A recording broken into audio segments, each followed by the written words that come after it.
Agora, se esmocar, tem que ir todo mundo pro outro lado. Boa! Caraca!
Vamos pra ver alguém.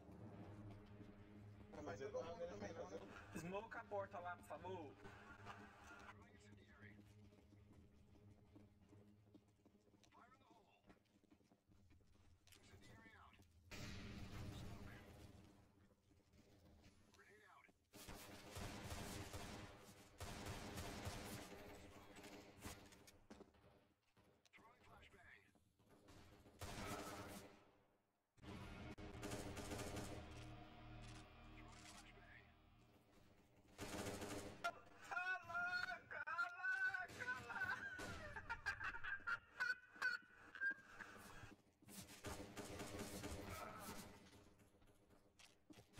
Entra, entra, entra.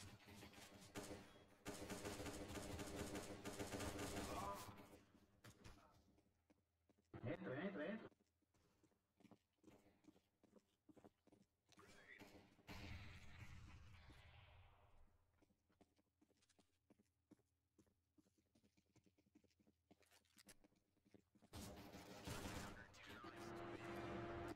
Boa.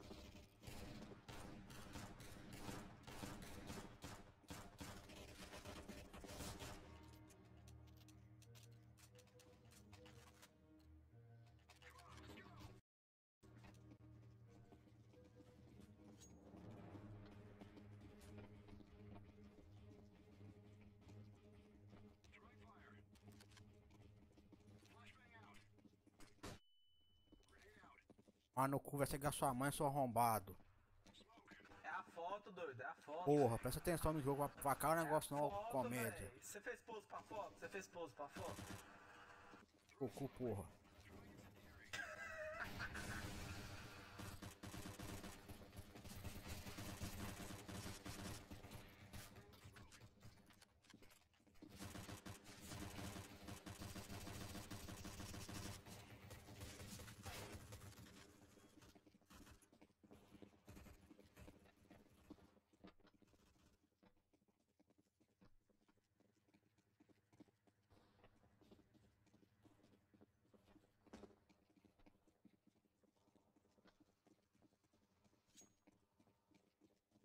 É 10% de vida. Olha Vamos lá, lá, olha vamos. lá o pipoco passando. Olha o pipoco passando aqui do meu lado. Aqui o pipoco passando do meu lado.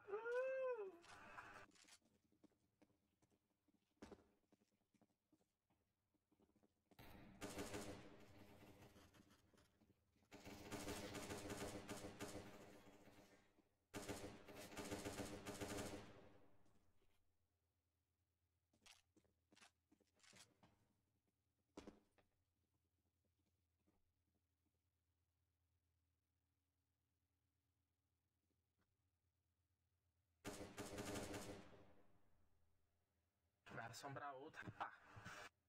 Eu acho que era inimigo.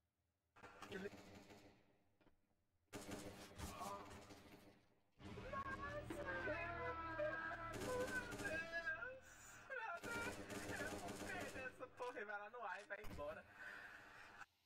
Porra, você Não tem... vai dar tempo, não vai Comecei dar ontem, velho. Vamos xingar. Perdeu, neguinho, perdeu, neguinho. É Eu nóis. comecei a jogar ontem. Você Todos pra nunca mim, jogou por antes favor. não? Nem o CS.6? Nenhum. Começou a jogar ontem? Não, tipo assim, qual CS? Esse ou todos?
Aff, velho. Caralho, velho, como assim, velho? Como assim? Matei o time todo, mas morri, velho. Preciso dar uma W, velho. Sem grana, filho. Vamos nessa. Preciso dar uma W. Tô sem grana. Porra, vou de desert então.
Bora lá, e agora? Faz como?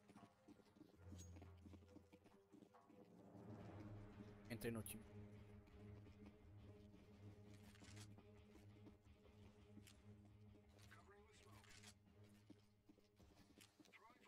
Bora, quem? tem esses dois aqui parados?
arminhas de cacete.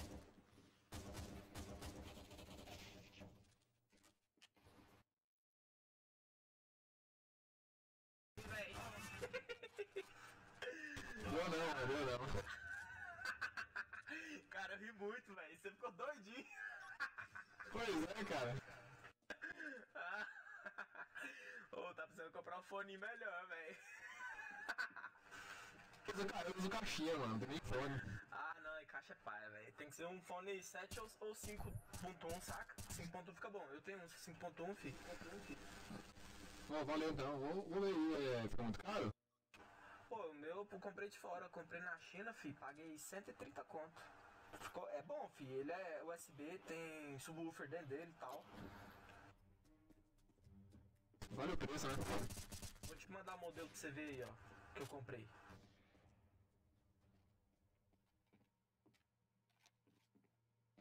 Sades A60 é o nome do fone. Paguei 135 conto. Eu acho que foi isso aí. Ok, obrigado, mano. Ele é bom pra caralho, velho.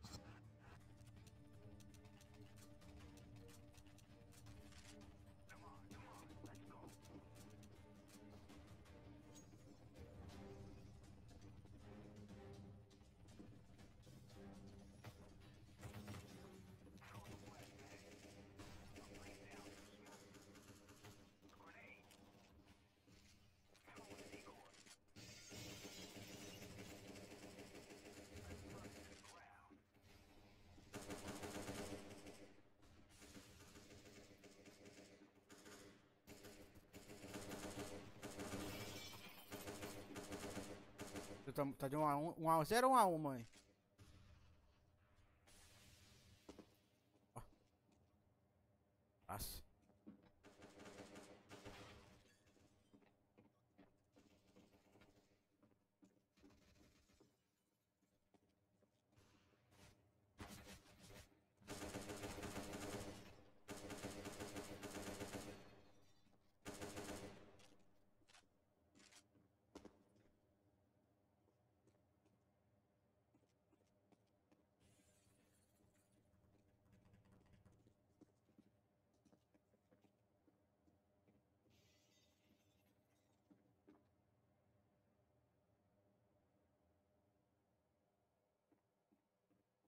Tava em cima aí, ó.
and will have the bomb down. So they eliminate a lot of variables that way.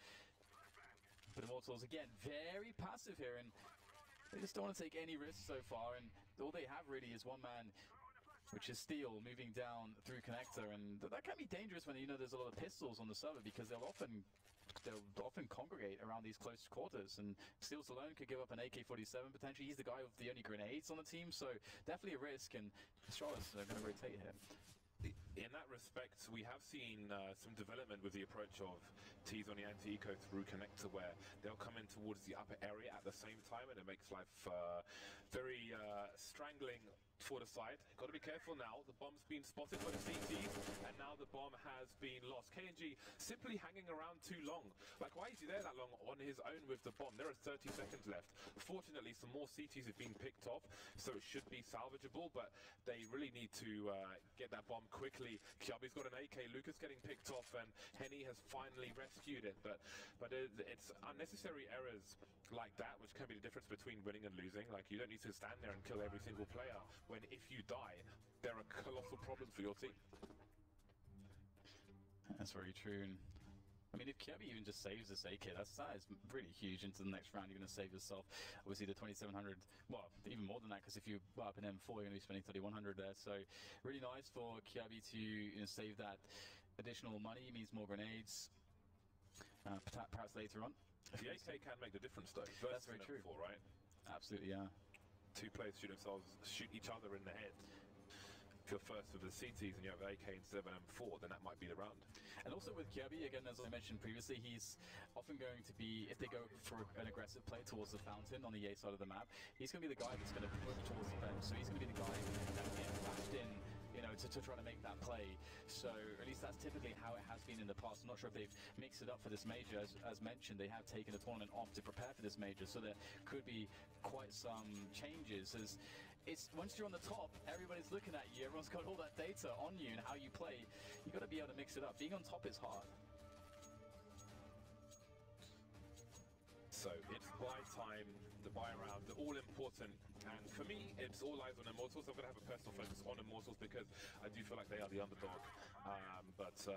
So I'll leave you to focus on Astralis. That doesn't mean I'm commentating one half of the match, but I'm interested to see what they can do. Astralis with a very fast takeoff B. The flashbang is perfect. There's a 2K from them. That is a very strong start to the round.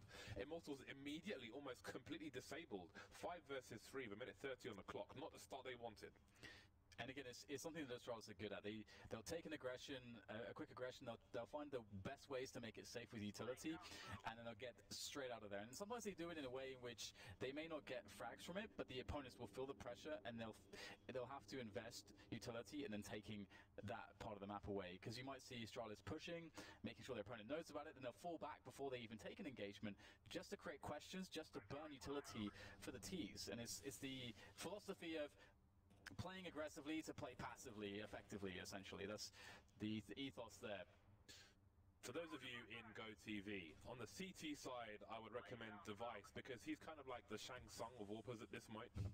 He's kind of absorbed the souls of everybody else and tried to make himself an amalgamation of all of them. On the T side, Dan, who would you opt for? To watch? Yes. On the T side? Yes. Pretty good Bolts, actually, although he's the IGL. Yeah, I was between Henny and Bolts, so I thought I'd leave it to you. Anyway, Immortals pushing with what remains of them onto the B bomb site, and they might just get a chance to plant the bomb. Dupree picked off by Henny as well. Henny, a wild AWPer and dependable. He delivers the kills, and so does KNG. Well, Niso on this occasion can't quite do it. Though, do they realise where Henny is? There are 2 angles you can play around the barrel position, and it will be Henny missing the first shot, getting a fast shot onto Device, tries to fake with the pistol, not quite going to work out, and now he needs to save Astralis win a round. Yeah, and it's obviously a very important round to win for Astralis, that first buy round. Obviously, previously, Kirby had saved the AK, picked up a couple kills with it, and Actually built up quite a lot of money there, saved the AWP for his team. And here's that aggression we saw towards the tunnel, basically blowing up the attempt to take over sewers from the Immortals. And that's not only 2 kills, but it's also, it forces the T side to be in a position where it's like, okay, whatever plan we had in this round, we've got to now make a new one on the fly to try to win this round. They did a good job trying to get that round 1. Got a bomb down and everything, got some kills, got some damage in there. A very valiant attempt for Immortals, and now here is their opportunity to potentially put pressure on the wound.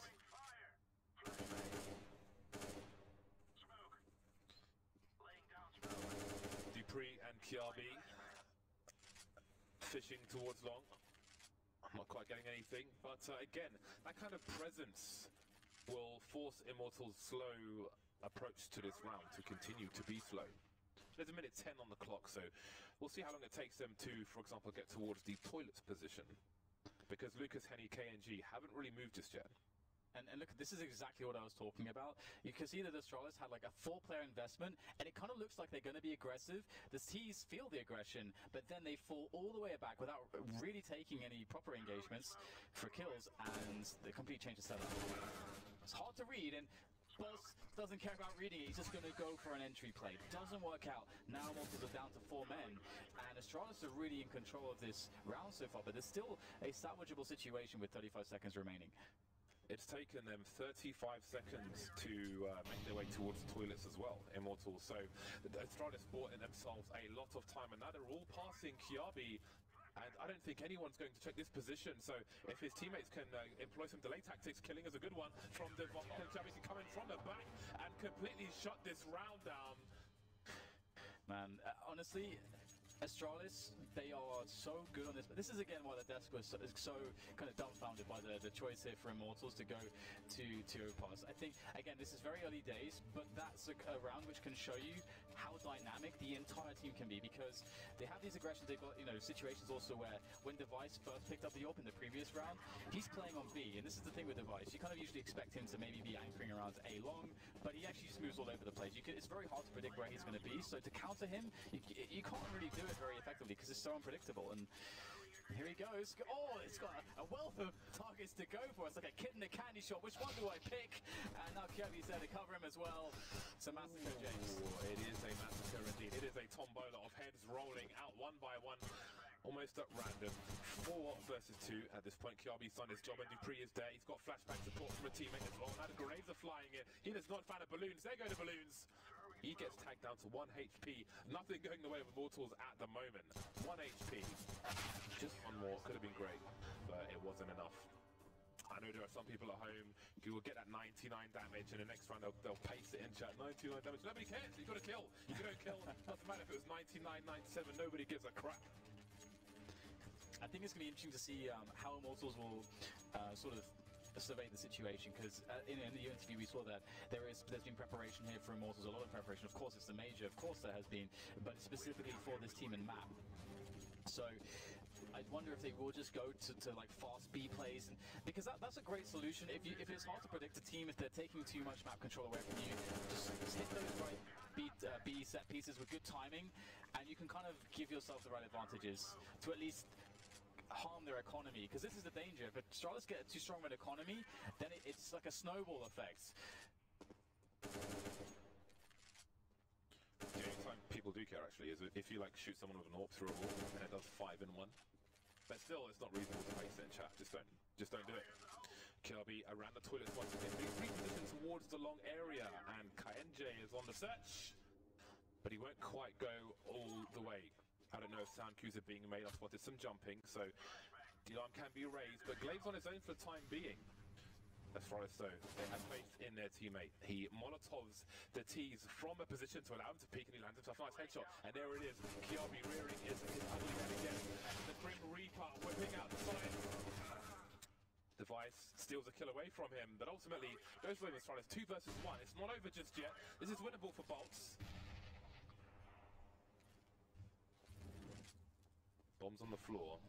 Molly towards bank. Dupree, though, he's coming in from the back. 2 bursts from Dupree. Patient shooting from the man. Cool heads on Astralis. Good for their 4th round in a row. Yeah, it's actually not often you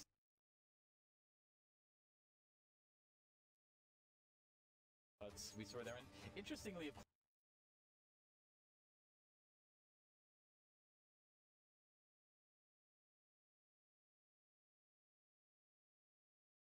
when they run rounds like that, but now they're down to a very poor economy, and as I said, you know, it really gets dangerous if Astralis win too many clean rounds, and this could really be the start of that. We'll have to see if Immortals can get some cheeky shots off. They do have a Deagle in play, a couple Tech 9s, some grenades too to work with, so they can run some cute tactics to try to get a couple kills here, but the bomb plant will be incredibly difficult as the other potential objective that they could have. I love to see CTs getting aggressive around the short B position. So strong to hold this area. But Dupree, he may need some cover. Dupree don't need nothing. Two-man spray down from him. Get out of my sight. Get out of my area. Lucas and KNG, I mean, look, let's not get too excited. They've only got pistols, but it was quite pretty, Dan. It was very pretty indeed. Purdy. He's got the watercolors out and he's painting quite the picture. Mostly crimson, of course. And Immortals have not been able to find damage. Indeed, that was a great opportunity. I thought he was dead for sure. I mean, we knew about the players indoor there, but that's that spray, man. He believed. He was like, please be peek into this, because I'm not going to let go until I run out of bullets, please. Get out of my sight. It's a great start after the initial pistol round loss here for Astralis. And one thing that we haven't seen just yet is that one play that I mentioned where we see, you know, the flash over for, or in some instances actually, if the other team is afraid of the device AWPing, nice frag there from Lucas, picks up a gun actually to hold that for a moment, but yeah, if the other team is afraid that device is AWPing from the party area and they won't rush players into a fast timing, into that angle that you would be holding from there, that actually allows Kirby again to move onto the bench past the fountain. So I'm waiting for that play from Astralis. It hasn't been shown yet. Can I just note, at the end of that round, the closest person to the AWP who was carrying an AK rescued the AWP, and the second player ran behind that player to rescue his AK as well, which is really awesome. That is just great to see. It's all about the small things. It is in... Although, well most of the time. That's pretty big things, to be honest. Immortals took a tactical timeout, which has now expired. It has concluded. It has come to a close to an end, and the game will resume. The conclusion. Just combining two words there. I'm a wordsmith, James. What? Conclusion and a close. I just combined both those words. Conclusion. There we go. It's just... Look at this spray. It's not nice. It's nice. Oh, he got a pat on the back, James. He deserved it. He deserved that. Yeah. Ooh. And Device may feel like he deserves another kill, but he may have to wait for it. Again, short B. Oh, they're doing more than that. Kiabi and Dupree, they've got somewhere to be. They're on a push. We haven't seen this since the days of CLG with Mr. I'm a Pet, now long gone. Nice early pick from Dupree. That's amazing. That's like this early opening is like a default buster. That's almost like what I want to call it there, because often in the defaults you're going to have a player like lurking on the outside of the maps. Obviously you get Device puts that first bit of pressure there onto the party area, slows things down, so that allows Astralis to have more players towards B at the start of the round, so they can do that aggressive play. It's really, again, it's beautiful Counter-Strike from Astralis so far. There's a nice boost for people at home to employ when you see those CT smokes go down. And to me it almost feels like Astralis are trying to put Immortals in the most uncomfortable positions possible. It's like, we're going to take this away from you, which you expect, and now you need to try and cope in this situation, which may be very difficult for you to deal with. And Astralis are trying to exploit that, but Device will get picked off. 35 seconds remain, and all of Immortals are here, but Zipex is starting to flank. Yeah, it's a great entry there from Immortals. They have won a duel, very important, and now the bomb can go down. But once again, Kirby, usually it's from toilets, but this time just walk through the smoke there on the long. Got himself only one crack this time, but it may be enough. We'll see Glaive picking up one, but Kianji was able to hold down the flank for the time being. And this is looking great now for Immortals. In a dry spell, can it be saved here? Oh, missing a shot is Henny, and Glaive will save the day. Oh, what a steal there. Immortals will be gutted about that one. They had a great chance They did well to get into that position, but you can see the smiles there, the elation across the faces of the Danish players there of Astralis. That was really unlucky timing, I have to say, for Immortals in that 1 versus 2, because when Glaive peeks, he sees complete information immediately. His line of sight, he has the player towards the toilets facing him, and he can see the arm of Henny as well. And he knows Henny doesn't have the angle, so as soon as he kills the first player, Henny misses the crucial shot, then he goes back to the well and finishes things off there. So perfect for Glaive, and he's pretty happy with that. Look at those veins pulsating out his neck, that pulsating. Popping. 6 in a row for Astralis. This is a very fast play here from Immortals into Suez. Always just going to caught device off guard, but you can see that he's able to actually fall back here straight through the Molotov. And a nice headshot there, a fade away as he falls back into safety. Has taken some damage from the flames, but overall, of course, Astralis will be happy with this. Ooh! Close, but not quite.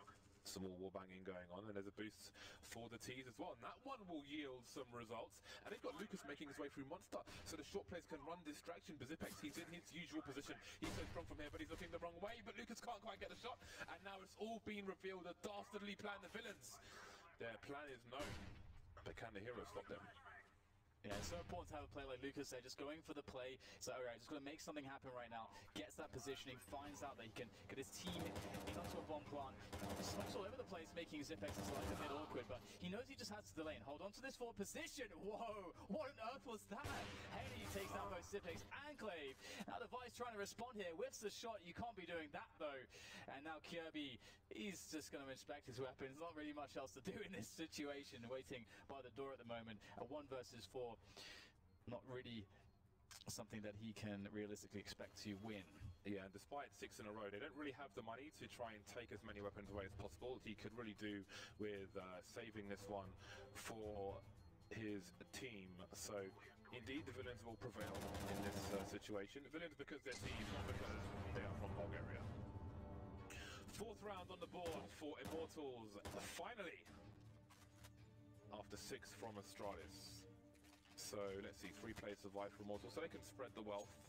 And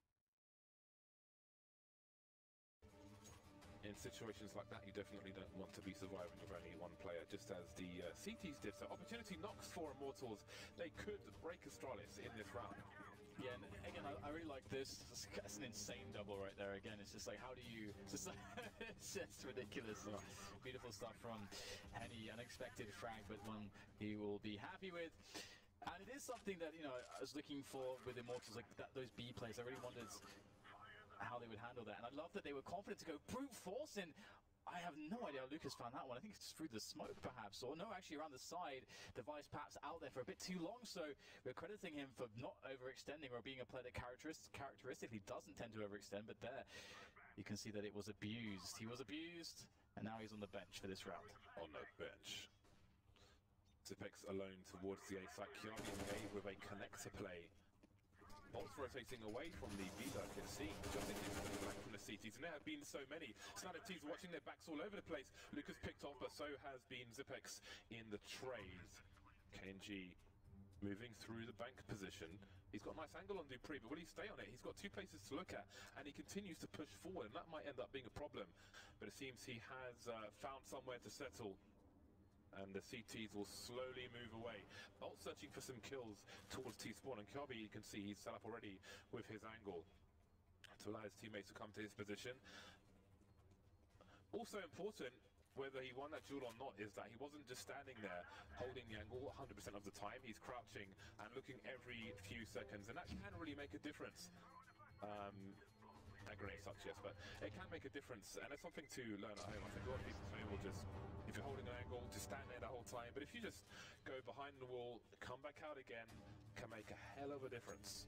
Something to keep an eye on when you watch these players in GoTV. This is a great comeback for Immortals.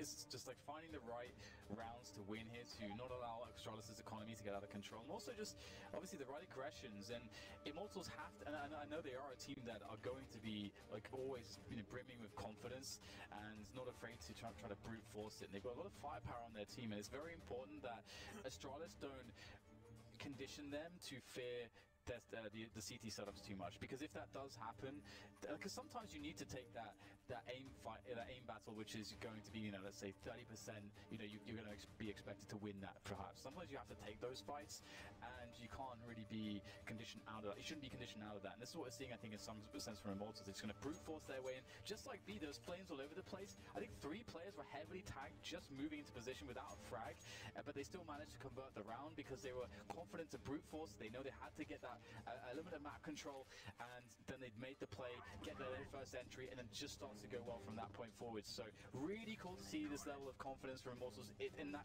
preparation that they've done clearly shines through in that sense. 4 Ts towards the B bomb site. Again, you do see this from G2 as well, but I don't know that we saw it in the previous match, but there's lots more Counter-Strike to come, and that is indeed, well, what has it done? It's a bad miss. Bad miss. Well, we may see a hasty play from Immortals on this occasion. Steel is making sure that Bolts doesn't get flanked through Connector by just sitting in Connector and holding an angle on the door. And again, for those of you at home, if you've got a player going into short B, make sure you've got a T holding that angle so he does not get pinched. KNG making his way through Monster, but Bolts will steal second kill. Device is here, but he needs help. Yeah, he's going to get naded into Oblivion. Or if not into Oblivion, into just a desperate situation, as he hasn't really got any space to work with, can't really do anything with it whilst those nades are active. And indeed, it's going to be a save from Astralis. They decide that this is not worth the effort. They should rather take care of their economy and keep those guns, and I certainly agree with that one. Immortals themselves, they're only just starting to build their economy. They're looking pretty good here because they've only lost 1 player in this round. So Immortals decided to take some serious control and momentum of this game, and for me, this matchup is all about how Immortals are able to deal with the CT side of Astralis. I feel as though if Immortals have a great start here, if they are able to get to the 7-8 rounds mark, I feel like they have a very strong chance to be able to win this match against Astralis. So it's looking good for the Brazilians, I would say, so far. 6-6. Here's the score. But the Astralis, they've saved enough to have an impact. Glaive's got 47.50 in the bank, so he can drop indeed. They'll buy around what they have. Would you expect anything less from the Danes?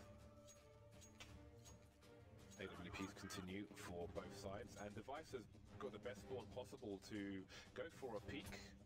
Somehow Kiami's got in front of him though, so maybe it's not the best spawn possible. But indeed the peek will be there. Oh, he's missed a jump onto the bench, but he'll have a peek anyway. But players have passed already, so we've got the support set up. And I think Device will peek the balloon area from the toilets, and Kiabi will stand there and be a traceback. I know Device has gone all the way back, so let's see how Kiabi deals with that position. With a raw peak, why not? Smoke is still there, and he will eventually start to back up, but he's got no support to help him do that. Indeed, there's the flash from Glaive, there's the support, but KNG is going to go straight through, traded, but that will favour the team. Glaive unable to save his teammate, but he did what he could, and indeed got the trade. And taking a forward position here by the bench is quite a strong one. Especially if you can get those forward smokes down, it can be quite annoying for the T's to deal with. At the moment, Astralis obviously in this 4 versus 4, they don't have a huge amount of grenades left, but it's enough really to allow them to go for a retake play onto the B, and they are playing retake B at the moment. They've got just 1 player on that bomb site so far. It's Glaive, and he's in a fairly passive position, so he can try to buy time unless he gets caught off guard, and that could happen. All the players from Immortals starting to burst out of the monster tunnel. How much can Dupree do? There's one, we've seen him do incredulous things from that position, and it's looking good for the Danes. Bolts and Dupree exchange places in the smoke, but they know Dupree has disappeared. Bolts looking for him around the smoke. The continuation spray from Dupree. Bolts runs straight back into it. 10 seconds for this ball to go down, and this is alone. A desperate situation. The CTs are too close, and the round is over. Astralis are back in the lead. 3 players survived for them as well, which is a big boost for the CT side. And one thing I didn't get to talk about in that round when Kiabi's position was by that wall and the smoke was down, Device can stand in the middle of toilets and hold an angle and basically bait for his teammate while that smoke is down.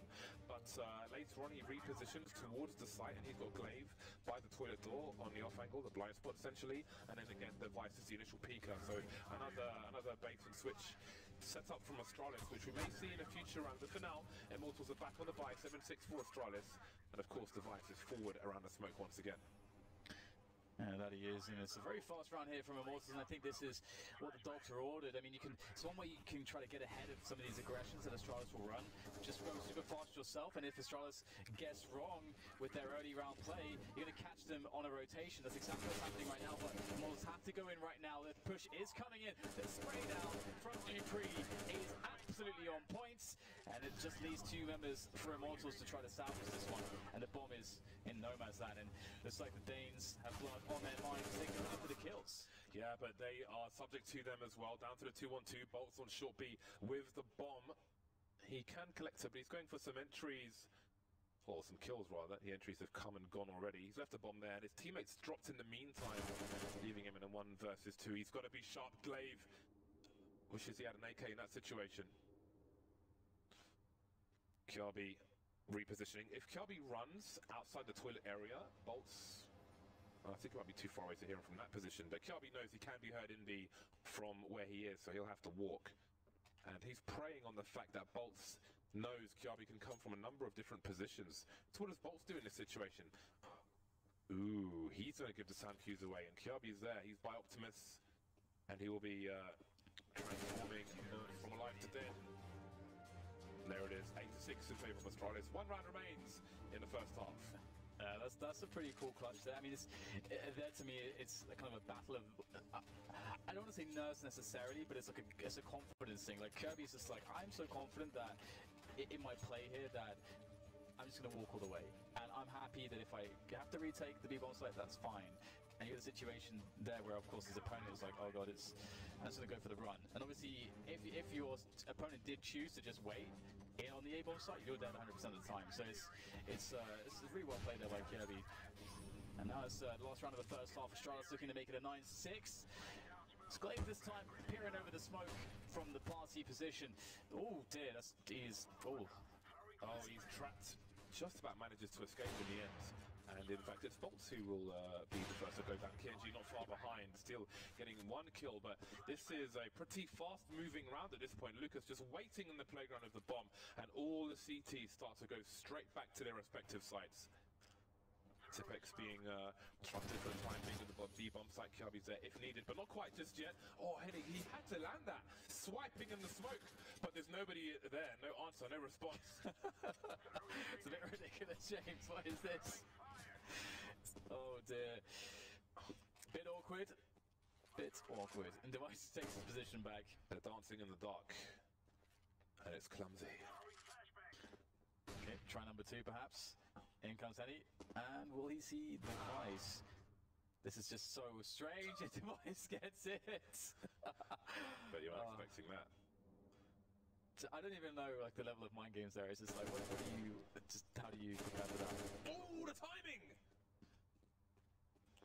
Man, unreal. The timing in Counter-Strike is always quite something. It's a 4 versus 1. Ultimately, it's 4 versus 1. Now it's a 3 versus 1. And the Device is heavily tagged. He's had some fun around this area. Again, we've got that bait situation. He knows Device is there, but his teammate is ready. The coordination from Astralis is sharp. It's very sharp indeed. It's glorious. It's shiny. It's on a shelf, in a shop window. It's great done. It's beautiful. Absolutely. And I think one thing, obviously, we can notice that Device did have a struggle here or there to hit some of the shots, which you'd normally expect him to hit. So let's see if his team will lift him up, as they seem to be doing a pretty good job at the moment. Immortals, though, as I said, I feel like 6 rounds is so very workable for them. I think that CT side of Astralis is the most scary thing, I would say, to be up against. Also, if you start the map that way, it's one thing, going against it on the second half, but if you start that way, what if they do have a really crazy CT side, which they have often had in the past, and get like a 12-3 scoreline on you? Then it's really hard. Steel went 2 for 11 in that half. He's having a bit of a mare, as we might say in London. A nightmare. London. He's having a bit of a mare, mate. A bit of a mare. Quarter chips, please. 9-6. Indeed, they've got a fighting chance. Dan, D-A-N, Dan, and Don. As opposed to what, Dan? How else would you spell that? Why was the specification required? Don't know, man. Specifically, D-A-N. It's a flow of consciousness that requires the spelling of that particular three-letter word or name, if you will. The match is it's about to get underway. So we have 4 Kevlars on the Astralis team. Glaive has not purchased quite yet. Steel will have the fuse kit and 2 flashes. And Glaive indeed will be the grenade man on his team as well. 13 kills for Glaive, really good. He's top fragging along with Kjabi as the in-game leader. And there was a time back in Carrigan's reign on Astralis when he would be doing the same. But it is in the hands of Glaive now. He's in the driving seat. All aboard. Grenades being deployed. Smoke and a flash for Glaive later on. Zipex lurking outside the B bomb site while 3 players try to do work on A. Oh dear, very scary situation. Lots of Glocks jumping in your face.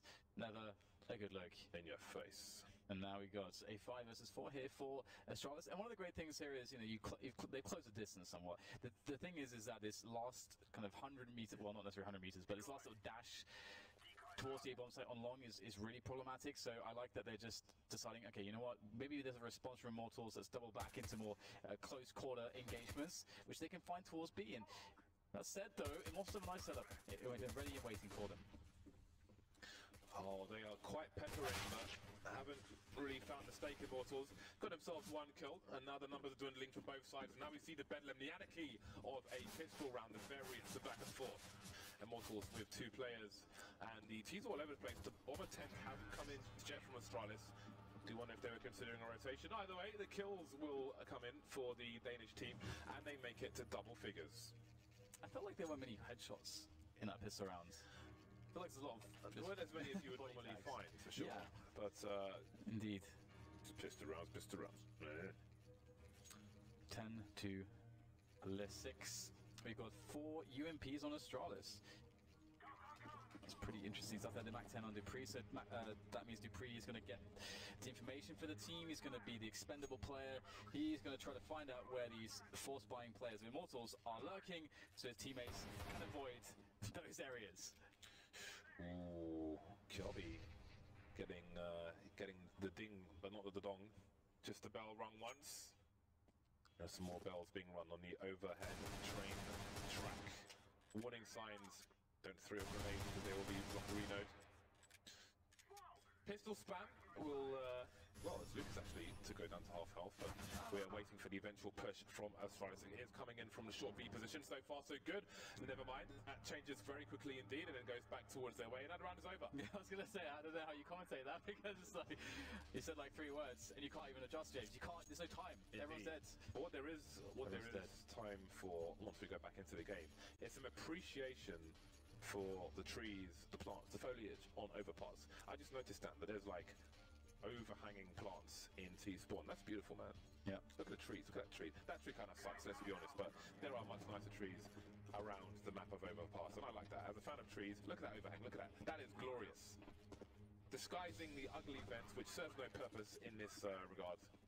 Beautiful stuff.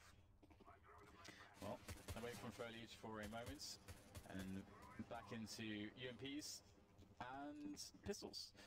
Got Dupree with an opening there towards Bolts. Obviously the full save is in play for Immortals, so it's not a happy time for them at the moment, it could be said, because Astralis are just able to chill with these weapons, make some money, make some bank with the UMPs.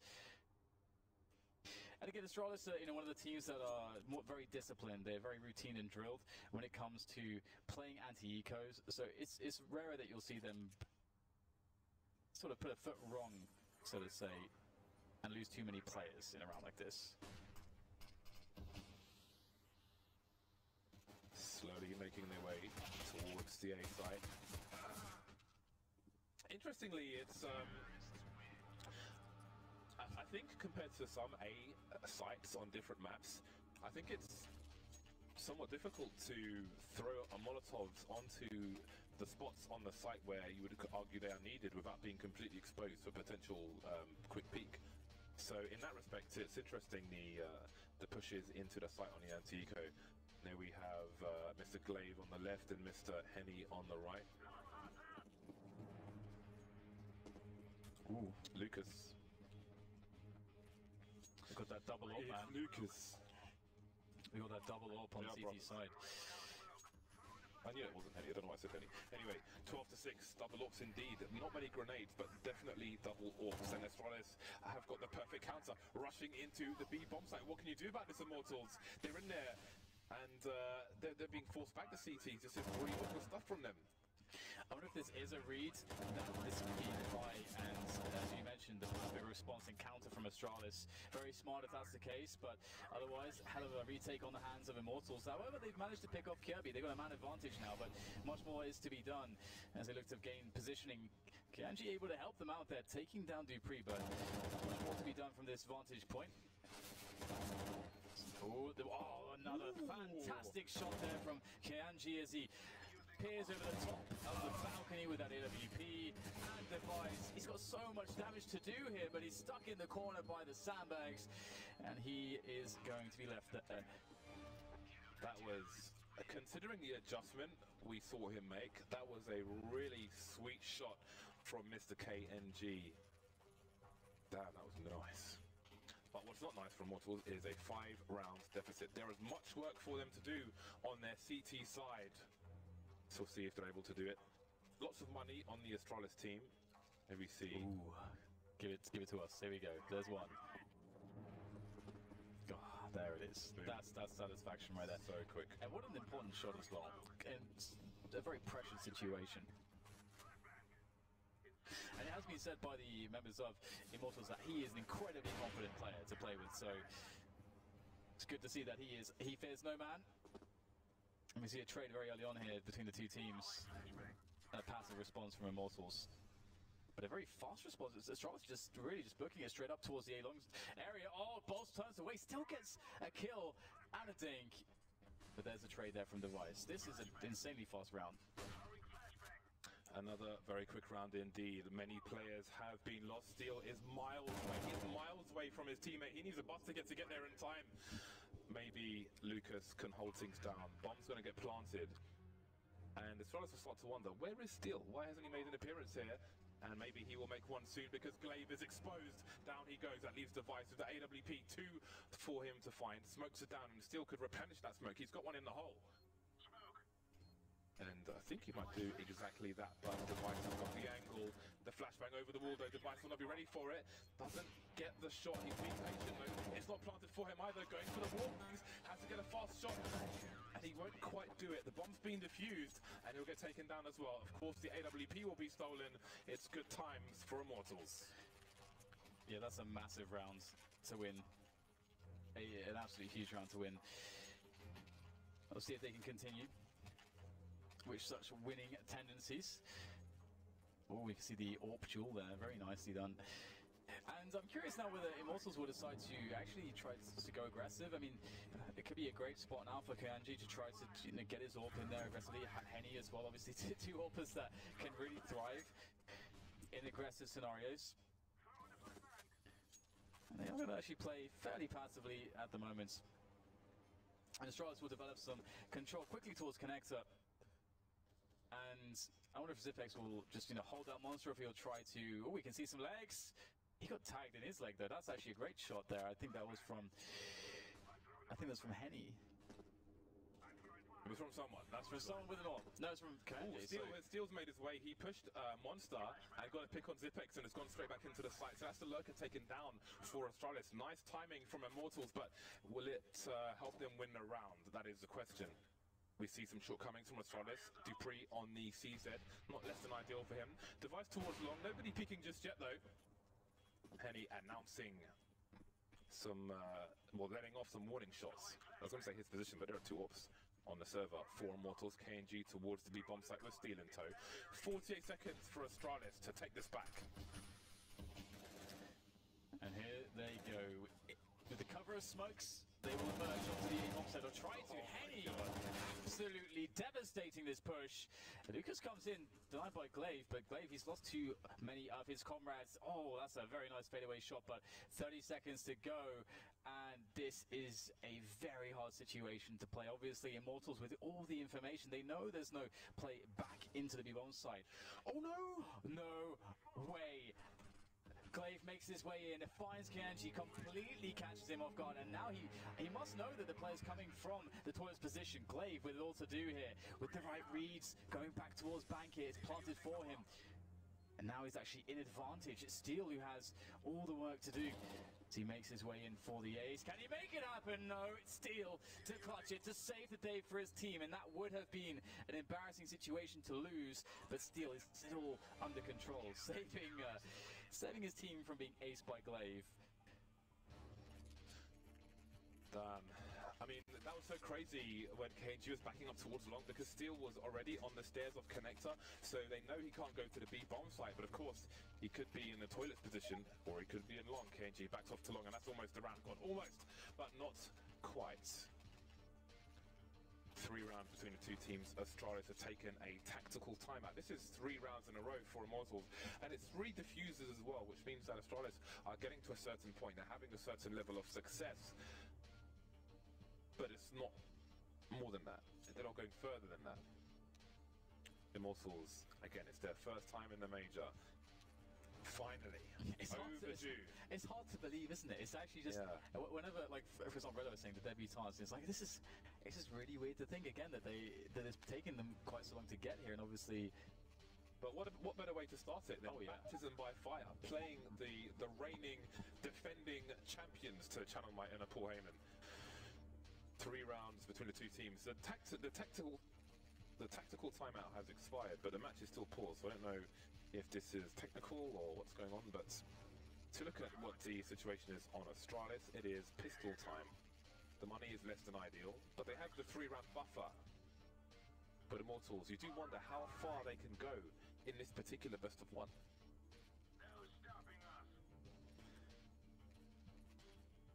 I think perhaps a relogin had to happen, or I don't know, but indeed it is technical, and why not stand in front of the camera?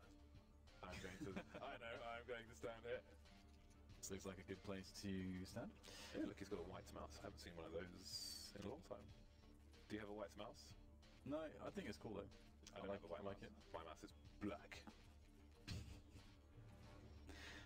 Well, I do wonder though if we'll get, because the interesting thing for me actually is that I was expecting to see more aggression from Immortals, but they've actually been playing their CT side pretty passively, even though they had the double ops, and it's such a great map for op aggression. Obviously, the first team that really showed the true potential of it, I think, would be SK. Absolutely, fallen cold, obviously going aggressive all over the place, really showing how much you can get out of that. And with 2 AWPers like the likes of Kianji and Henny, like 2 AWPers that really thrive playing it very aggressively. It's very cool to see that that's not the natural play style that they're going with here, and it's been working out for them so far, and they've obviously claimed the last 3 rounds in a row. Although that said, the last 3 rounds in a row have been all defuses, so Astralis have been successful every round getting the bomb down, which of course is great for their money, but also means okay, we can get the bomb down. And so there's probably a lot of rounds where okay, we ran this and we got to that post-plant situation. If we just hit that one shot here that usually we may hit, that's like a great round. So there's still a lot of hope and rounds for Astralis to say that works. We can do that one again. I don't know how you get a tattoo that fine on your neck of all places, because it's not like you have a solid surface to do it against, right? How on earth does that even work? I don't know. It's a mystery to me, but he made it work, that's for sure. I'm not a tattoo person. I don't have any tattoo. You have a tattoo, right? So I do. But I hear that if you get one, it's like very likely you're going to get another one and so on. But you stopped after 1, right? Yeah, I think it maybe depends on the personality or what you want out of them, or if it's like a hobby, or I don't know. But yeah, some people get addicted to the needle, but I suppose it depends on your reason. Context. So, yeah, indeed. Indeed. All right then. Let's see how long this technical pause goes on for. It's a tight game at the moment. 12 to 9, if you are just joining us. So it seems that we may just be good to go. The unpause vote is visible on my screen. Head headsets going back on. And then back off again. I wore one of those ones when I did a helicopter tour of London. Yeah. And it really felt like being in a tin can. I was not at my most comfortable, I'll put it that way. But it was interesting. The thing for me actually in this game is that I feel that Immortals are in a position, obviously, this round is incredibly crucial because they have a full buy, they got the AWP onto Henny at the moment, but they have no money left. So this is, if Astralis are able to somehow win this round, I think Astralis are going for a half buy here.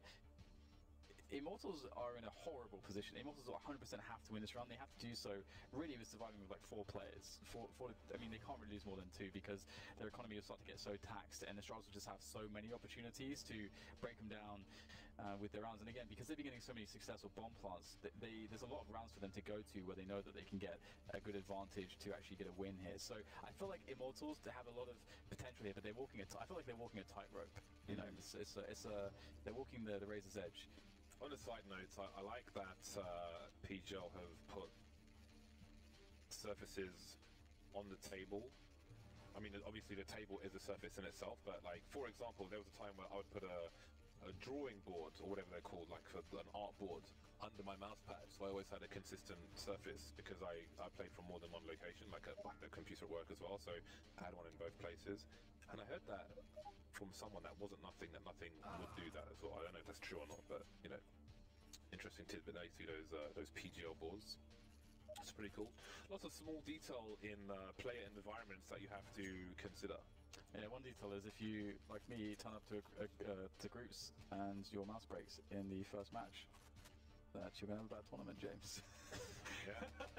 that happened to me, and I was really depressed because I couldn't replace it. No one else had that mouse, and I was just like, well. When I first went to a LAN, right, I was obviously just a young idiot pleb, and I used to play. I had this mahogany effect MDF table, right, and I used to play on it with no mouse pad. So when I went to LAN, it was just like I had no idea what was going on. How do I calculate my sense? I didn't know what was going on. It was just a disaster. You pleb, James. Yeah. I can't believe you've done this. I was reasonable online as well, for my community at least, not maybe in the grander scheme of things. Anyway, 12-9, and we are back into the game. The AWPs, the double AWPs, are still in effect on the CT side. And it is indeed pistol time. Round was restored, so pistols will be bought again for Astralis. They've got some Molotovs, so it seems there is an execute to be had. I would guess the B bomb site then, because I think they would need more smokes than they have bought. Yeah, no, I think that's absolutely correct. And you see the Molotovs as well, like they're going to buy things for purpose in that respect, you know, Molotov for water, for barrels, for jungle, like they have all the Molotovs, or even potentially, instead of maybe jungle, maybe the Molotov on the short position first to allow to slow the CTs down and taking sewers. I think you're absolutely right here. So we'll see if that's the case. We've got 3 players going towards the B-bomb side at the moment, so it might not be a really fast one then, but they should very well finish on this B-bomb side. With the Tech 9s as well, it's a very good option. But the CTs are taking sewers aggressively. This creates problems for Astralis because they can't really challenge it effectively. Yeah, I like how KNG just brazenly opens the door and peeks at the AWP. Perhaps they have a good read on the most Astralis will offer in this round, but the most will start with a Deagle kill. And now KNG is going to get taken down in the rotation. It's a 5 versus 3, and they picked up an AWP and Kevlar and, an M4. 3 kills now for the Astralis side. What a complete disaster for Bolts. Maybe he can bring it back. Yeah, tossing an HE in there, that's going to whip. Gets the flames in there, also going to not be too useful here. In fact, it actually sort of helps the T's in some respect here as they now get the smoke down. Boz trying to close the distance quickly here. Going for another smoke, trying to pressure the bomb. M4 comes out, it's not good enough though. It's down to Henny here. He is a quick draw with his AWP. Often uses like a shotgun, goes for the no-scope, misses, and it's going to be the pistols, the Tech 9s that completely catch everyone off guard. And that entry frag from Dupree was pristine. Pristine, James. I want to see how on earth he found an angle for that. That is a completely insane. And then it was just a disaster after that, man. It was a complete disaster. It's like, well, let's have a look at the shot first. Whoa, that is pretty godlike. I think he had a slight geometric advantage there, but it's only so minimal. The other guy has an AWP, so it doesn't really matter. Look what it's done to the economy of Immortals. They've got Mag 7s coming out. It's a force buy. It's force buy territory for them. They were in such a good position, and now their position has been taken away. once I went fishing, right? Okay. And I didn't have any fishing stuff, and I cast my line out, and a swan was flying past, and it closed the line on the swan, and the swan crashed into the bank. That is what I would call a disaster, Dan, and that's how I would compare what we just saw in our previous round. Is that the first and last time you went fishing? More or less. All right. Astralis 13 rounds now, and in the previous round I sort of said, okay, Immortals have to win this round with 4 players live. As you can see, the result of just losing that round outright, it is not a pretty sight. And Astralis, all they had to do is just run just a regular good anti-force by round, and they should be good to go here. Steel and Lucas tried to run boost over Monster, and it just completely ended in failure in the meantime. So it seems that everything good that was happening for Immortals has disappeared like the rabbit in the magician's hat. 46 seconds remain for Astralis. KNG moving through the long area, a common position for anti-ecoing Ts. And Glaive is almost on his 6 just by chance. KNG peaks, that was sure to happen. Kirby had a great angle. The numbers start to dwindle. Yeah, and you can see that, Astralis, after taking that initial map control, they're taking the forward positions away. They hold. They just hold, they wait for a push, they get it from KNG, and now it's time to go for Astralis. They send Zipex in for information towards B, and this is kind of funny actually, because ideally, yeah, she catches players there and keeps them from rotating, but in fact, actually, it's a free bomb site, but there's no time to rotate back there anyway, so it's kind of a funny mistiming, as it were. So everything's fine though. Immortals were not able to get to the A bomb site quickly enough to really cause too many issues, or did they? We get a nice frag there from Steel, but still they got to go defuse. There's no kit. The spray down is in play, and that's going to be a wrap. 14-9.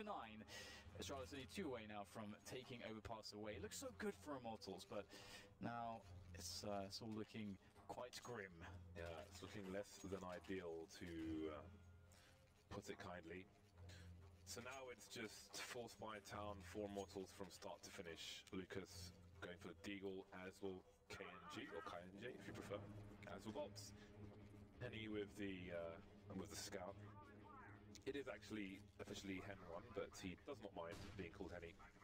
Obviously in the West we're used to the 1 being an I and so on and so forth, so people just adapt. 14-9, desperate times for Immortals. Astralis can afford this slow approach and prey on the desperation of their opponents. Henny spotted towards long, unable to have the success that Device did so far, that is, with these scouts, when he needed it in the first half. But there's plenty of time to try and get some tags. And he's one of those AWPers that's like really, really good at... I think NES is very much like this as well, like really good at sort of, if a player goes behind an object, he just somehow just nails he like understands like how fast the model's moving, and he just gets it perfect no matter the distance the player is away. If that was an AWP instead of a scout, I think he actually gets a tag there through the boulder or something, because that was on point there from Henny. Alas, he was on the mere scouts. Doesn't do too much from that range through objects. So this is a very tense stuff here for Immortals. Astralis looking to close in onto match point here, and they're once again running an anti-force buy round. They're moving up towards toilets and long as well, and using all their grenades and the utility to make everything safe. And they are soon to the A-bomb sites.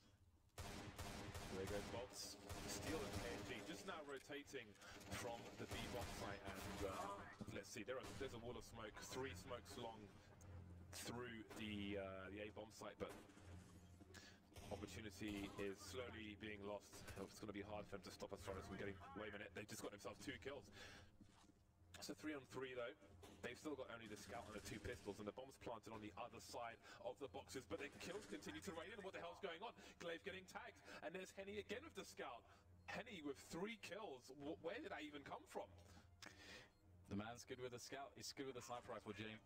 He is very good with a sniper rifle, and that makes things interesting. Now things just got really interesting. Obviously, like, Immortals were in this very impossible situation, and because of the way their money was, but now it's a bit of spice to this overpass. All of a sudden, we've got a very good situation on the guns now for Immortals, thanks to that brilliant play from Henny with that scout, and They can stave off the match point for the time being of Astralis, perhaps, or onto Henny. The only issue is that he has no Kevlar and no grenades either yet. Is he going to have the ability to buy some? I think he will, actually. Yeah, he's still got loads of cash, so Henny will be able to get everything. It's a really good opportunity here now for the Immortals side. But again, I do wonder if they'll start mixing things up or if they'll keep to this passive play. I think it's very hard to interpret what is going to be very successful. And I think the if you take additional risks against Astralis, they are a great team at punishing that. So countdown begins following the timeouts. 4 rounds between the two sides. Immortals, I don't know how they escaped that situation. I literally cannot compute, but here they are. And we have another pause. So something is happening. We see a headset being taken off. Now, while these pauses are going on, Henny has an AWP, but he hasn't bought his Kevlar yet, so I hope he remembers. Still needs to buy grenades as well, so not too worried at the moment. Bananas, good for energy. A good source of potassium, that's true. You can look it up if you want to. Thumbs up to bananas. Bananas are good. Device probably has one of the, if not the lowest fat percentage of top tier CSGO players, that's for sure. Very healthy man is Device.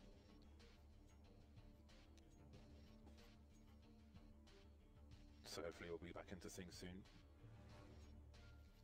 Maybe it's the earbuds. Maybe it is the earbuds. Interestingly, a few weeks ago we saw that Stewie used the kind of earbuds in ears you would use if you were in a studio or if you were on a stage, for example. That kind of roll over your ear and have a sponge. I don't know what it's quite called, what the official term is. I'll call it a sponge, which just kind of expands into your ear, so you will hear the game when you really, really need to. So you've got people having a look at what the current situation is. I don't know if it'll be interesting actually to hear the perspective, or maybe of some of the players on the desk, like when there is a pause like this in a tight game, what it can do psychologically, like if it can benefit or hamper or harm one of the teams, especially when there's so much pressure on Immortals to come back into things, or maybe it's a relief to have a pause. I think it's, I mean, for my personal opinion, I think it really can depend on the players, the people. But I mean, for me, it's like it's like actually a relief, because you get a time to sort of like reground yourself. Because sometimes when the pressure's on, like the emotions are charged, and sometimes it can get a bit away from you. But with a bit of a pause, you can just kind of reground yourself, refocus yourself. But then sometimes even for the same individual, you might just want to play off of that energy that you get. So it's a weird one, isn't it? I'd love to hear that discussed. Like for me, CS is an escape, and you can immerse yourself in that when you're playing in a competitive environment. You can get lost in it in a way. So maybe it could take you out of it a little bit, and you might lose focus. Maybe it's true for me. I don't even know. Anyway, Immortals have it all to play for. 3 people starting in the B bomb site for them. Dupree and Kiabi making their way through Connector, and there's nothing to find in that area. Some smokes around a toilet area, and Bolts is behind them, heading towards Long. So Immortals covering everything at the moment, which you don't always see on Overpass. Sometimes Long is abandoned, sometimes toilets are abandoned. Now he will start to back off towards the A site and perhaps provide some support for Bolts. But he'll have 2 jobs to do. Twice going for a forward play, denied by the smoke. Ooh, might go for a boost here. Yes, indeed, we'll get the boost, but some jumping will be heard. Now, will Bolts just go for some spray here? That would be very smart. Goes for the incendiary instead. That will do the trick. Get rid of the boost. Although no player was at risk of being taken down there, because he was a peek straight into the deep positions on the A bomb site. Device now looking for additional information and potential peeks here onto players here on the A site from Long now, and Astralis, with all the poking and prodding so far, have been unsuccessful, and the time is running low. It's 30 seconds left now. They've got to go for the A bomb sites. They've deployed almost all of their grenades. No flashes left for sure, but they've got mollies, and the molly will work. It will force Henny from his position, but he'll take a play down with him and keep Immortals in a man advantage. No flank coming in. Lucas rotating from B to A. The smokes are down again. It's a 3-on-3. There goes the beat. Water City's trying to stop KNG with a great spray. No bomb. Oh, the bomb is planted, in fact. 2-on-2. Lucas coming around Optimus, and there's Device rotating back towards toilets as Steel makes his way towards the bank. Will they go for a fast defuse, though? It seems, yes, Lucas is on it and still anticipates what is going on. He's got the human shield there as well, and Immortals will be successful. Astralis lose another round. But again, every round this half has been by diffuse for Immortals. It's going down to the wire. That is a lot of diffusers, yeah. And that was a really smart way to handle it from Immortals. Just go for the diffuse straight away. You know, some teams, some players will actually, you know, try to actually delay that a little bit, see if they can get some information. Is there going to be a peak? You know, can they try to peak someone with 2 players? You know, that's something that you might be thinking of, but there was no mistaking the play there from Immortals. They were very decisive, and that's so important to have that level of decisiveness. It pays off in spades, and Astralis looking to get Dupree into sewers here, slightly deterred by initial use of incendiaries by the CTs. And what havoc can he create with his AWP? There's not too much in the way of players around his position. Oh, gotta be careful with that. These top level players, man, they are good at connecting that shot. It's going to land eventually, that's for sure. Plenty more Counter-Strike to come here at the Kraków Major. If you are making your way here, then we will soon be welcoming you with all kinds of headshots. And he doesn't want to overextend in that position. Oh, more jumping jacks overhander. Will not land where it wants to. 55 seconds, Glaive getting picked off, and that's the bomb spotted outside Monster. Lucas steal KNG there, and it seems there'll be a fast rotation from Immortals with the time left on the clock, and indeed the T's are pushing in, but it's not going their way. It is not going their way. Kiabi left alone for a brief time, but he'll soon join his teammates. 2 rounds. Can Immortals do it there? I absolutely think they can, yeah. They're doing a great job at the moment. Again, you can see that round, you know, one of the reasons why they want to play passively. They don't want to allow Astralis to get much in the way of picks. And in that situation as well, you know, you sort of force the T's to go for set-piece plays. Or, you know, you can see a situation here. This is another option. Try to force the picks. We saw that the initial one failed, and the second attempt was failed.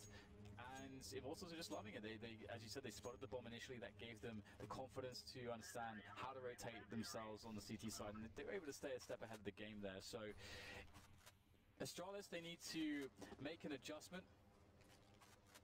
Either go for something very fast, try to play one of these set pieces onto the A-bomb site. I mean, they've generally been very successful getting the bomb down. They just can't seem to hold the post-plant situations.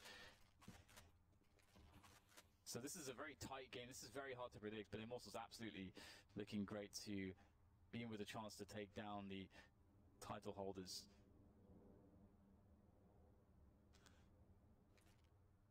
No grenades remain for the T's. Just pistols. Dupree has a deagle. That's a big point, but it's Glaive leading the charge. With Zipex behind it, slowly emerging. They can play the numbers game now. Immortals, they've got some grenades though, some high explosives, some molotovs, and they can use them to flush these players out. Glaive taking a big 80 damage. There's another high explosive being deployed. The numbers don't last long. Now it's Kirby alone with the deagle. Playing an off angle. We'll see if Immortals choose to search for him. Again, he's having too much, so Immortals don't need to be terribly concerned.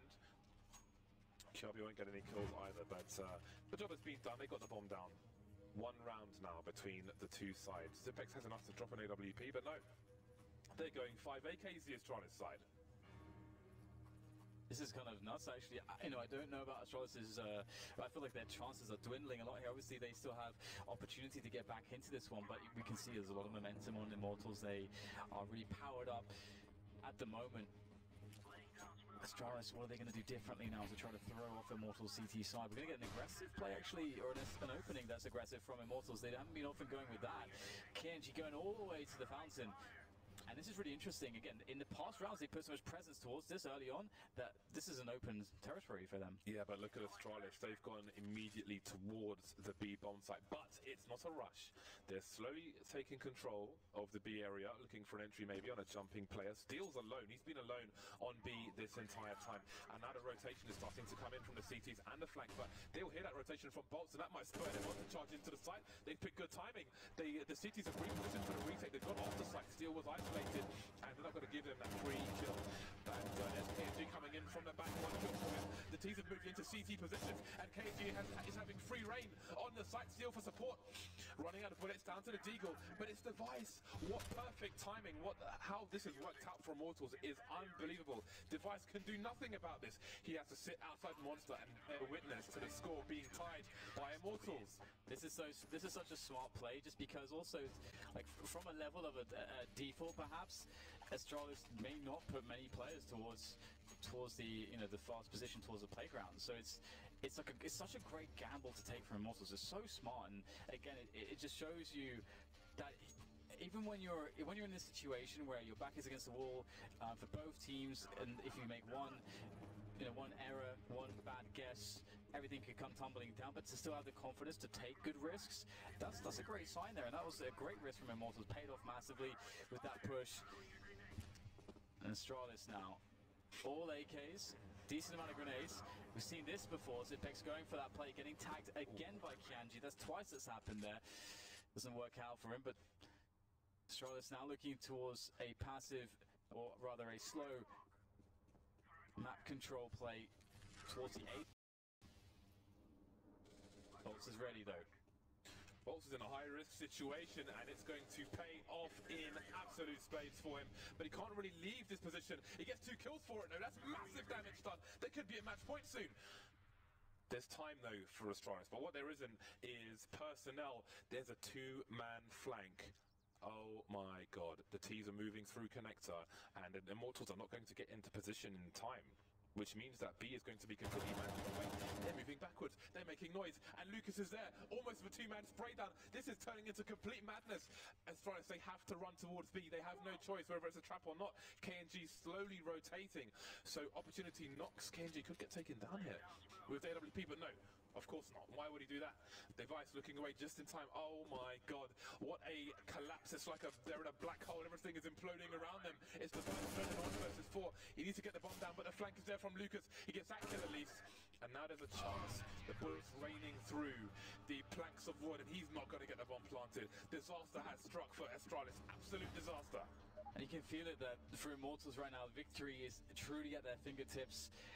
Double up here for them. They have had so much success on the CT side. They've had so many correct reads on how they should play their aggression. These countless flanks that they've been picking up. I shouldn't say countless. It's been, I suppose we can count them quite easily. Just move on. Yeah, we can see that it's been so important. And Astralis now, they're in a spot where I wonder if they've been getting into their own heads a little bit, because where do you turn? If every move that you make, your opponent's making the correct counterplay, like in the way in which they are, and Astralis also haven't been able to really take map control in either a fast manner, or a manner which gets them frags, or a manner which even allows them to get good damage onto their opponents. Again, we saw Zipex multiple times getting tagged in the legs when he goes for the pressure towards Monster, and generally it's been a bit of a struggle. So it's really interesting to see how Astralis are going to try to work their way back into this. They must win this round to get that overtime. Immortals on the cusp of something great, but it's never over until it's over. And Astralis had enough money to buy. One of their players had $7,900. Most were on around 4K. We see the shortcomings in Glaive's UMP. Astralis playing the numbers game in connector, and Zipex, I think, might have flashed for them unless they did it through the window. Either way, Kiabi's going to get an opening kill onto KNG. Steel and Lucas are on the B bomb sites. But Bolts and Henny are very far away with positions on long, so if a rotation is required, Astralis are going to have a lot of time to capitalize on a 4 versus 2 on the B bomb site. And here goes Zipex in through Monster. Steel sliding up the ramp there, and that's going to be a great opening. Gets himself number 2. Trades all abound though. Will leave a 2 versus 3 situation in favor of Astralis. Actually, they have a great situation close plant. And there's a flank coming as well from Device there through A. He's going to take his time about it. Doesn't have to do too much here. Henny, oh, he whiffs the shot, and there you go. Overtime on overpass here, Astralis. Oh, they can breathe a huge sigh of relief there to get to overtime. And overtime is so fantastic for them. It's the big reset button. Immortals so close. but Astralis say not quite. And that 2K on the B bomb site was massive in that round, but they still don't make it there. Not yet. So we've seen some tournaments recently which have had 3 rounds a half in overtime and $16,000. That is not the norm. That is, at this point, I would say an experiment which hasn't been favourable. It is, a lot of people haven't quite liked it, but we are at the major, so it will be the standard $10,000 starting money, 3 rounds per half, also referred to as MR3. MR5 being 5 rounds a half, but I don't know that anyone runs it at the moment. So indeed it's MR3 10k, not the 16k you've seen elsewhere. I like it. Gives you more sort of accountability to your economic choices. As if you do lose the first 2 rounds, and you do invest quite a lot in those first 2 rounds, as Immortals have, you don't have any money on the 3rd round, so you're kind of on a weird UMP pistol buy. Yeah, we see the double ops from Immortals. Double ops from a CT side on the first round of overtime, I would say, is an all-in play, because it almost always decimates your economy in round 3 if you lose by elimination. You know, round 2 can differ, but a lot of the time things will suck on round 3. But they don't suck right now, not for Immortals. Henny starting as he means to go on. Dupree getting decapitated. Bolts is in an unexpected position, so Immortals are continuing their momentum. Almost a 2k from Bolts. He did good damage, but will it pay off for them? It's looking pretty tumultuous here. We get another frag there coming out of Monster Steel, just going straight forward for that one, leaving this into a 3 versus 2. A nice, that's a very cheeky aggression there from, sorry, rather a 4 versus 2, not a 3 versus 2, a 4 versus 2. That's a fantastic situation to be in for Immortals. They can play, 2 bomb site, they can try to stack more towards the harder site to retake, which is A, which is what they might consider doing. Also, I think Steel has put himself in a position where he can very easily hear any footsteps towards the A side of the map, towards toilets in particular, and we'll see Astralis looking for the wrap hit onto the A site. 30 seconds to go. This is going to be really tough though, there's AWPs to deal with. And there's one. Shadow. Yes. That is, just makes life even worse for him. He's exposed and he doesn't even know it. There's a photographer in the bushes and he's got all the info. 16 to 15, Immortals take the first round. A much needed first round when you're all in, as we previously mentioned. Astralis back on the buy device on the AWP, and the money indeed starts to dwindle for the T side. So this becomes even more important for them. The pressure is increased, it's compounded, it's multiplied. Standard setup from the T's. The CT's though looking for aggression. Bolts making his way into connector. Henny around the toilets in the forward position. He can offer some support, but Bolts is forced backwards. All the grenades, maybe some warning for the CT side, but look at Henny's position, and would you have it any other way? Hyper-aggressive sniper. He's in no man's land. He's almost completely on his own. KNG is coming in for some support, moving forward, but he's flashed off in the meantime. And now Henny's trapped behind the smoke. Fortunately for him, nobody's towards long, but the CTs don't know that. So Bolts is forced to come up long to try and support Henny in case he needs it. This is getting awkward for Immortals. They still do have Henny in a close position. He's one of the AWPers in this world that is going to be able to deliver greatness from a position like this. But will he this time? Oh, that is so fast from Glaive. The IGL of Astralis really making his mark on this game. Top fragging, I believe. Quite effectively, quite ahead of the pack there, 29 at the moment. There was a big problem though for Henny in that he knows he couldn't scope because it would give his position away.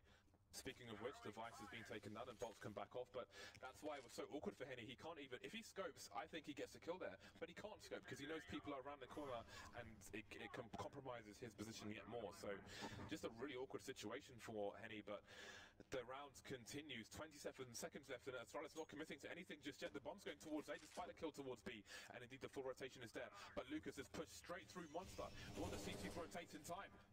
Yeah, oh, he goes to the peak. Very fast entry there from a Dupree, the man to make it happen. And he's going to make the bomb happen as well. That's a great kill there, straight through the container. KNG looking for another one. He pulls out down the AWP once again. Quick draw, not quick enough for Mr. Dupree there, as we'll see Lucas on 5 HP, and with that amount of health, he's probably not feeling all too confident about his chances in this one, but he'll give it a go. But it will be Dupree with an excellent round there. 3 kills, entry frags, defensive frags.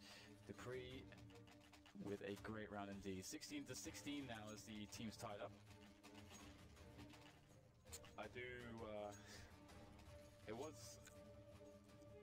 I don't know what to think of Henny's positioning in that round. Because yes, he is an aggressive warper, but that was very, very isolated, it turned out, and very awkward. But we'll see.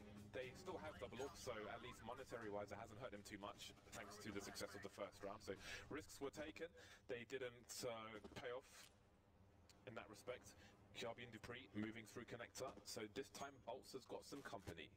And he's on his own with the M4, not the AK. Oh, what the timing! Oh my god! I actually could see on his camera, he was looking at the radar right then when that happens as well. So, it's, yeah, that definitely hurts. That hurts. Can talk about that in a moment as we have Henny once again in toilets backing away. Oh, steal! And again, so cheeky with these shenanigans on these monster pushes. And he's got the bomb. That is just massive. Oh, Lucas somehow got a grenade kill on Kiabi coming out of connector into short B. Dupree's there as well. And Lucas is not covering Steel's back because he's got to cover short B. So Dupree, Steel turns around just in time. What a perfect 180. A pirouette, perhaps. Device alone in a 1 versus 4. This is a pretty tense game at the moment. Can't expect him to get much done in that situation. Immortals are to take the lead into the second half. This is pretty crazy, Dan. Yeah, Astralis really struggling, it seems. Like, it really looks like Immortals are I mean, of course they only have 1 round in advantage, but it does feel like they're the more confident team right now. They're the team that are faltering less. They're the team that are willing to take some great risks here. Again, one of those pushes from Steel, picking up those kills. He's done so pretty effectively so far. I think his success rate is very high with that push. He gets good timings on it. And also, you know, to that point as well, a lot of that does come down to your awareness as to what's happening in the round, what you think is most likely based on what has happened, where your teammates are. It's all these little bits of information that can help you inform you as to, like, what play you think is going to be the most optimal. And that goes to these the players having to check the minimap every now and again. You've got to see, where are all my teammates right now? Where was that action that I just, you know, heard across the map? You know, all these sorts of things. So awareness, very crucial. Device up to his usual tricks, but I think Immortals will be prepared by now. I'm not going to give him much of anything. And again, we have now Immortals going for the numbers game towards the connector area, but they don't have anybody around the balloon position.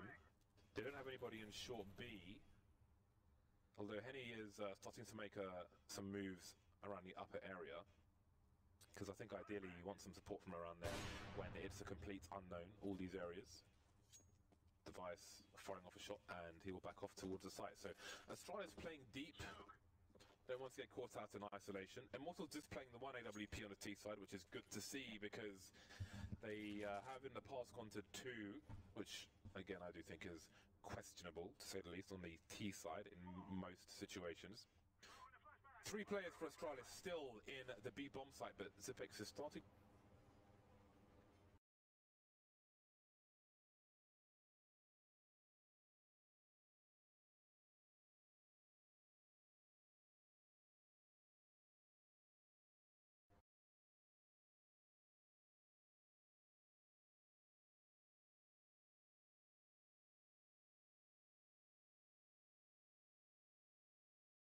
Situation to be in for Immortals.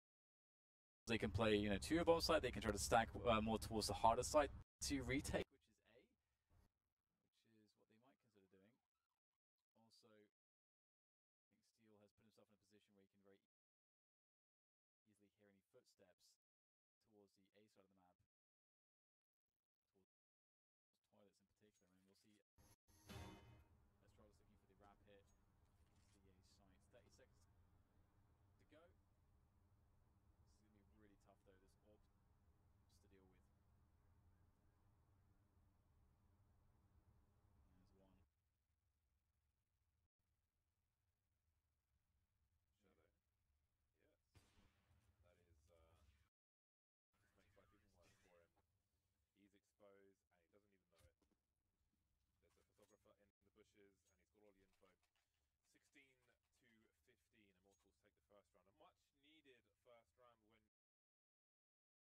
installation. Immortals displaying the 1 AWP on the T side, which is good to see because they have in the past gone to 2, which again I do think is questionable, to say the least, on the T side in most situations.